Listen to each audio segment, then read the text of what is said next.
The downtown cafe was alive with the usual morning buzz, a mix of clinking cups, low conversations, and the soft jazz playing from a corner speaker.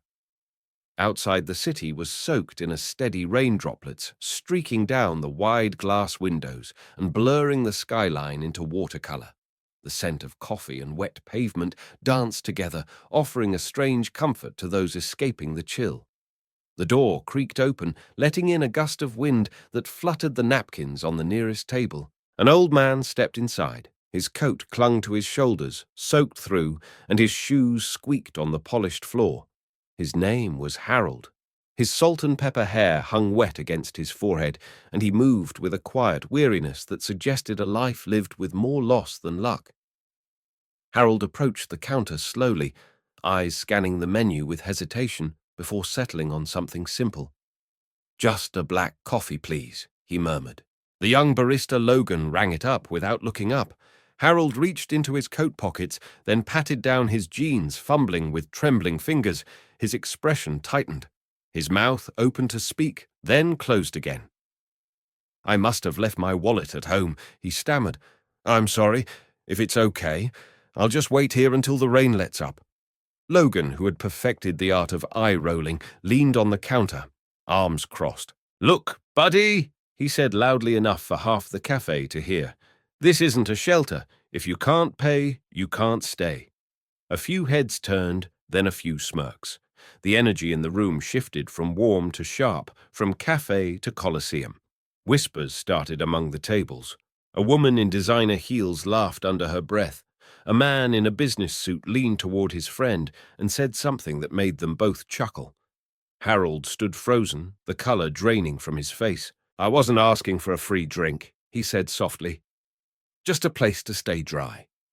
"Yeah, sure," someone said from the back. "Next time, bring your umbrella and your wallet." The laughter that followed wasn't loud, but it was cruel in its precision. Harold's shoulders hunched. He turned ready to leave, but his movements were slow-heavy with embarrassment and fatigue. The moment was stretching too long, and no one seemed willing to stop it. That was when Rachel moved. She wasn't the type to shout, but something about this moment stirred her blood. At 28, Rachel had seen her fair share of hard times, enough to recognize that shame in someone else's eyes. She stepped forward from behind the server's station tray, still in hand, and walked toward the counter with quiet resolve. Setting the tray down, she reached into the pocket of her apron and pulled out a crumpled $5 bill. She placed it on the counter between Harold and Logan with a calm firmness. "That covers his coffee," she said loud enough for all the sneering mouths to hear. Logan blinked Rachel seriously. He said, scoffing, "You don't need to." But she cut him off with just a glance. Then she turned to the room, to all the watching faces and the thick cloud of judgment hanging above them. "Kindness isn't weakness," she said clearly. "It doesn't cost much to show compassion, but mocking someone for needing it, that's a debt you'll carry a long time." The cafe went still. The same mouths that had laughed were now shut tight, eyes suddenly busy staring into cups or down at their phones. Rachel turned to Harold and offered a small, warm smile. "Would you like a seat by the window?" she asked. He hesitated, then nodded with gratitude. She walked with him toward the glass where the world was still grey and dripping outside, but where for one person something had shifted toward light. As she placed the steaming cup on his table, Rachel didn't feel like a hero. She felt human. She didn't look for applause, and none came. That wasn't why she did it. For her, this was about memory, about moments that shape who we choose to be when no one else will act. She thought of her sister, of the days they had no place warm to sit. She thought of the people who had once ignored her too, and that thought, that old ache, was what moved her feet and steadied her hands. Rachel returned to her shift without fanfare, but in the quiet hush that followed the cafe, somehow felt different, as if a layer of fog had lifted and people were forced to sit in their silence and ask themselves who they really were. The following morning, Rachel was called into the back office of the cafe by her manager, Mr. Carter. The air in the small room was thick with the stale smell of burnt coffee and bleach, the overhead light buzzing faintly above them. "Mr. Carter sat behind a cluttered desk, arms crossed, expression unreadable. "Close the door," he said curtly. Rachel obeyed, already sensing the confrontation ahead. This is a business. Rachel, not a charity. He began, his tone low but firm. "What you did yesterday, embarrassing Logan in front of customers, making everyone uncomfortable. It was out of line." Rachel stood silent, hands clasped together in front of her apron. "I paid for the coffee myself," she said evenly. "That's not the point," he snapped. "You challenged your team in public. If you have a problem, you bring it to me. You don't get to decide how we handle guests." When she returned to the kitchen, the atmosphere was cold. Megan and Kyle, two of her co-workers, paused their conversation when she walked in. As she passed the sink, Megan muttered just loud enough for her to hear, "Must be nice playing the hero." Kyle snorted. "Bet she thought he was some secret millionaire," he added with a smirk. Rachel didn't respond. She hung up her apron, grabbed her notepad, and returned to the floor. She had no energy to argue, no desire to defend herself to people who had never once asked what her life was really like. The truth was, her world, outside of the cafe, was small and fragile. She lived in a one-bedroom apartment with her younger sister Jenny, whose health had been failing for months. Medical bills, late rent notices, and part-time paychecks were the constant background noise of her life. Yet none of that had stopped her from stepping in when someone needed it. That night, Rachel came home to the familiar creak of their apartment door and the soft cough of Jenny on the couch. She set down a bag of groceries, just enough to get them through the next few days, and quietly reheated leftover porridge on the stove. "You're late," Jenny murmured from under a thin blanket. "Got caught in the rain," Rachel replied with a tired smile. As she stirred in a pinch of salt and handed the warm bowl to her sister, a sense of calm settled over her. She had little, and she was tired, but her spirit hadn't bent. Not under Mr. Carter's lecture, not under Megan's sneers, and certainly not under Kyle's chuckles. That small, decisive act in the cafe wasn't just about Harold. It was about herself, reclaiming her values in a world that often asked her to forget them. Days passed. Whispers faded, but glances lingered longer than they used to. Some customers recognized her from the incident. A few avoided her section entirely, while others left bigger tips with silent nods. Rachel didn't mind the quiet. She had grown used to being invisible. Sometimes it was even safer. But she didn't expect what happened next. On a grey Thursday morning, as she was wiping down table 12, the familiar chime of the cafe door caught her attention. She didn't look up at first, but something about the shift in air made her pause. There was a stillness that hadn't been there a moment ago. She turned and saw a man standing by the entrance, dressed in a tailored navy blue suit, hair neatly combed, shoes polished to a mirror shine. He looked completely out of place until he moved toward the same corner seat by the window. Rachel's breath caught in her throat. It was him, Harold, but not as she had known him. Gone was the drenched, trembling figure in the threadbare coat. In his place stood a man with quiet poise and gentle eyes. He didn't go to the counter. He simply sat down in the same chair, folded his hands, and waited. Rachel approached, unsure what to say, unsure if this was even real. She offered a hesitant smile, half expecting him to vanish, but then he looked up at her, his expression calm yet piercing, and spoke the only words that mattered in that moment. "Why did you help me?" he asked. Not with anger, not with gratitude, just with the raw sincerity of someone who had been profoundly changed. Rachel blinked, caught off guard by the simplicity of the question. She didn't answer right away. The cafe around them buzzed on cups, clinking steam, hissing, but her world narrowed to the space between her and Harold. "I couldn't just stand there," she said softly. "You didn't look like someone trying to get something for free. You looked like someone being made to feel small." He nodded slowly, eyes never leaving hers. "And I know that feeling," she added. Her voice didn't shake. Her eyes didn't drop, because the answer wasn't something rehearsed or poetic. It was her truth. In that moment, neither of them noticed the silence that had settled across the room, the stilled forks and frozen conversations. All they knew was that something real had been acknowledged, and neither of them would ever be the same. Rachel stood beside the table, her heart still gently racing from the unexpected reunion. The man before her, Harold, or at least the man she had known as Harold, now sat with the poise of someone who had long ago mastered silence and observation. There was something different in his posture, in the way his tailored suit rested naturally on his frame, and in the calm confidence of his gaze. He gestured to the empty seat across from him. "Please," he said, "would you sit with me?" She hesitated, glancing around the cafe as though waiting for someone to intervene, but no one did. Slowly, she slid into the chair, resting her notepad on her lap. He leaned in slightly, hands clasped. "I should begin with the truth," he said. "My name isn't Harold. It's Daniel. Daniel Whitmore." He let the name hang in the air, waiting for a reaction. At first, it meant nothing, but then her memory clicked. She had read the name once on the bottom of a news article about global infrastructure investment, something about clean energy and schools in rural areas. "Whitmore Capital?" she asked cautiously. He nodded. "Yes, I started it, almost 25 years ago. We operate in over a dozen countries now. Infrastructure, education, social impact." Rachel's lips parted slightly, caught between disbelief and a swirl of other emotions. "You're—" she trailed off. "Wealthy." He finished with a small smile. "Yes, but that's not what matters." Rachel didn't know what to say. She hadn't imagined this. She hadn't acted out of some hope of recognition. She had seen a man in need. Why the disguise, she asked finally. Why come here? Like that?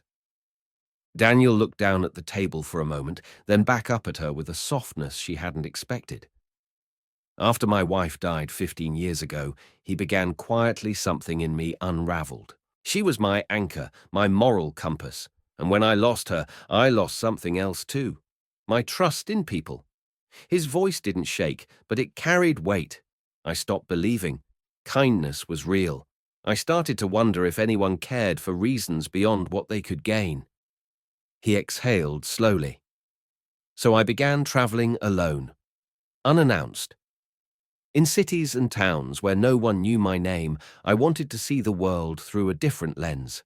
To find out if decency still existed when there was nothing to earn from it, Rachel listened, her fingers tracing the edge of the table. His story wasn't one of fairy tale drama, it was one of grief, of searching. There's something about being invisible," Daniel continued, "that reveals the truth in people." He looked at her now directly, "And that day when I walked into this cafe, with nothing but wet shoes and a quiet prayer not to be mocked again, I saw that truth in you." Rachel swallowed hard, her voice low. "I didn't know who you were. That's what made it real," he replied. "You helped, not because of who I am, but because of who you are." A silence settled between them, not awkward, not uncertain, but heavy, with shared recognition.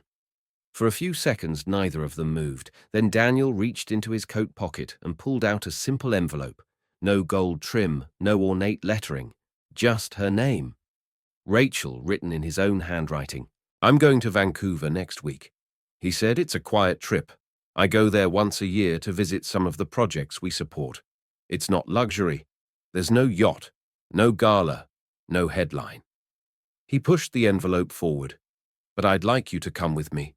Not as a guest, not as someone to impress, just as a companion, someone to talk to, someone I trust." Rachel stared at the envelope as if it might dissolve into mist. "Why me?" she asked, voice barely above a whisper. Daniel's answer was simple. "Because you reminded me that people like you still exist, and because I don't want to walk alone anymore." He didn't push. He didn't plead. He simply waited, letting the weight of the invitation speak for itself.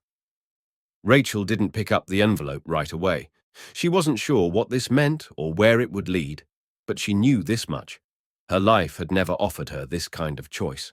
And now, sitting across from a man who had once been invisible to everyone but her, she felt something stir.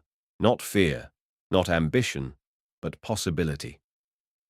"I don't know what this is," she said slowly. But I know who I am, and I won't pretend to be anything else. Daniel nodded, the smallest curve of a smile tugging at the edge of his mouth. That's all I ask. Around them, the cafe continued to hum, cups clinking orders, called out the rain outside, tapping steadily against the glass. But within that corner, two people sat in a moment that neither of them would forget. And in silence, the seed of something new was planted. Rachel stood on the platform as the train hissed to a stop, its doors opening with a soft breath of steam and metal. Her fingers curled tightly around the handle of her worn canvas bag, inside which she'd packed 2 changes of clothes, a journal and the only pair of decent shoes she owned. She had told Jenny everything, the invitation, the uncertainty, the fragile hope it carried. Her sister had simply smiled, pulled her into a hug, and said, "Go see what it looks like when someone makes space for you." So Rachel stepped onto the train into the unknown, unsure of what this trip to Vancouver might bring. But what met her wasn't luxury or fanfare. It was Daniel seated by the window in a modest car with a book in his lap and 2 coffees on the table. No bodyguards, no assistants, just a quiet smile that welcomed her without expectation. What followed over the next several weeks wasn't what Rachel had imagined. They didn't stay in penthouses or dine at exclusive restaurants. Instead, they visited shelters on the outskirts of towns where Daniel would arrive with no entourage, no announcement, and sit quietly among those who had nearly nothing. He never introduced himself as the founder of Whitmore Capital. In fact, he never introduced himself at all unless asked. He spent most of his time listening to a mother of 3 recount her fight for housing, to a teenager in recovery from addiction, describe his fear of relapse to an elderly woman who had lost her home after a medical emergency. Rachel watched him take notes in a small leather notebook, his attention fully theirs, his posture never rushed, no speeches, no cameras, just presence. In Vermont, they sorted boxes at a food bank. In Detroit, they swept the floor of a community center late into the evening. In Nova Scotia, they helped paint the walls of a youth reading room. With each new stop, Rachel saw wealth redefined not by cars or properties, but by how gently someone used their power. Daniel's generosity wasn't loud, it was deliberate, and it was everywhere, hidden in a repaired roof, a stocked pantry, a scholarship fund anonymously donated. Rachel asked him once why he kept it all quiet. He looked up from the shelf he was restocking and said simply, "Because if they knew who I was, they'd thank the wrong person." She didn't press him further. She understood. This wasn't about being seen. It was about truly seeing others. One afternoon in Seattle, after a long day at a women's shelter, Daniel handed Rachel a folder. Inside were legal papers for the creation of a non-profit, the Rachel Monroe Opportunity Fund. Her name in bold centered at the top. She stared at the pages in stunned silence, unsure how to respond. "You don't have to run it," Daniel said gently. "You don't even have to touch it. But I want this to exist because you did." Rachel closed the folder slowly, her fingers trembling. Her throat tightened, not with fear, but with a deep, unexpected clarity. She placed the folder on the table between them and shook her head. "I'm honored," she said quietly. "Truly. But if it's all the same, I'd rather start something on my own. Not because I don't value this, but because I need to build it with my own hands on my own terms." Daniel studied her face for a long moment before nodding, a quiet pride glowing behind his eyes. "That's exactly what I hoped you'd say," he murmured. That night, as they sat on the porch of a small cabin nestled in the forest outside Quebec, sipping chamomile tea, Rachel realized something profound. She wasn't on a journey of privilege. She was on a journey of rediscovery, not just of the world, but of herself. Every conversation she had, every pair of eyes she met, every small act of service pulled her closer to a truth she'd forgotten that she mattered. Not because of what she had, but because of how she chose to show up in the world. In silence, they watched the stars emerge through the branches, flickering softly above the pines. Rachel turned to Daniel. "Thank you," she whispered. "Not for the trip. Not for the offer. But for the space to become who she was always meant to be, Daniel didn't reply. He didn't need to. In that quiet, in the rhythm of the crickets and the crackle of the lantern beside them, a new chapter had already begun, not written in gold, but in grace. The rain had returned the way it always does in the city. Quiet at first, then steady, washing over sidewalks and rooftops like a whispered reminder of where things began. Rachel stood across the street, umbrella in hand, looking at the place where her life had changed. It was no longer the old cafe where she once worked. The chipped paint was gone, the harsh fluorescent lighting replaced with warm amber bulbs that glowed through tall windows.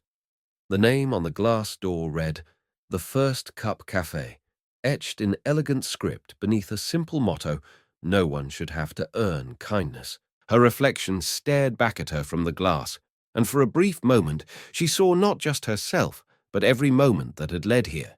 Every shift, every decision, every step away from fear and toward purpose.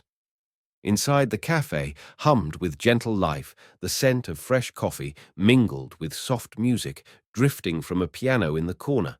Shelves lined the walls filled with donated books. A chalkboard near the counter didn't list prices, but principles. First cups on us, second if you can on someone else. The tables bore no numbers, only handwritten words. Hope Trust, begin, volunteers. Former shelter residents and young baristas worked side by side, offering more than just service, they offered presence.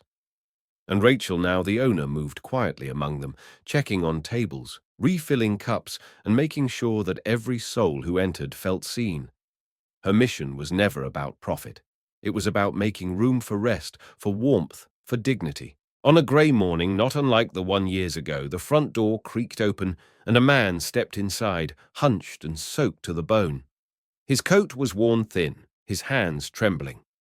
The young barista at the register froze, glancing at the man's appearance, unsure of what to say. Before he could respond, Rachel emerged from the back, placing a gentle hand on the barista's shoulder. "It's all right," she said with a small nod.